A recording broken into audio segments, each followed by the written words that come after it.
Hello बच्चों, आपके सामने प्रश्न है। मीना 2000 रुपये निकालने के लिए एक बैंक गई। उसने खजांची से 50 रुपये तथा 100 रुपये के नोट देने के लिए कहा।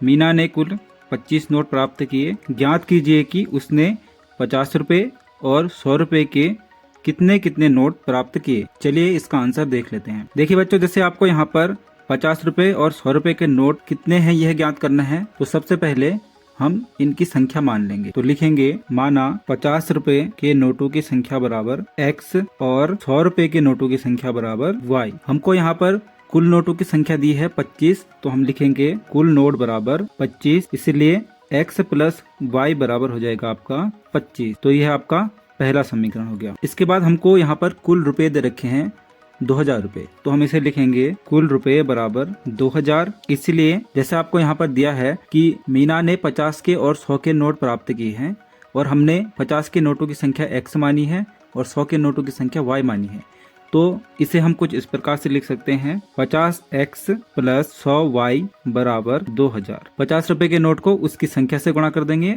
और 100 रुपए के नोट को उसकी संख्या से गुणा कर देंगे, तो इस प्रकार से हमको कुल राशि प्राप्त हो जाएगी। अब इसके बाद इसमें हम आप देख पा रहे हैं कि 50 को कॉमन ले सकते हैं, तो 50 कॉमन लेने पर हमको क्या मिलेगा, यहाँ पर x बचेगा, फिर लिखेंगे प्लस, फिर उसके बाद 100 में 50 से 2 बार भाग जाता है, तो आ जाएगा 2y इज इक्वल टू 2000। तो आप देखिए हम यहाँ पर 50 से 2000 को काट सकते हैं, यह कटेगा आपका 40 बार, तो आपका आ जाएगा x प्लस 2y बराबर 40। यह आपका अगला समीकरण हो जाएगा, समीकरण सेकंड। अब देखिए बच्चों, इस प्रश्न में हम विलोपन विधि का प्रयोग करने वाले हैं। तो आप जानते हैं कि विलोपन विधि में हम किसी भी एक पद का विलोप कर देते हैं। इसके लिए हम सबसे पहले इन दोनों समीकरणों को बराबर में लेके आते हैं। अब आप देख पा रहे हैं कि यहाँ पर दोनों समीकरणों में x का मान बराबर है, तो इसे हमको बराबर करने की जरूरत है नहीं, तो हम सीधा इसको क्या करेंगे, समीकरण फर्स्ट और सेकंड को आपस में घटा देंगे। तो हम लिखेंगे समीकरण फर्स्ट व सेकंड को घटाने पर।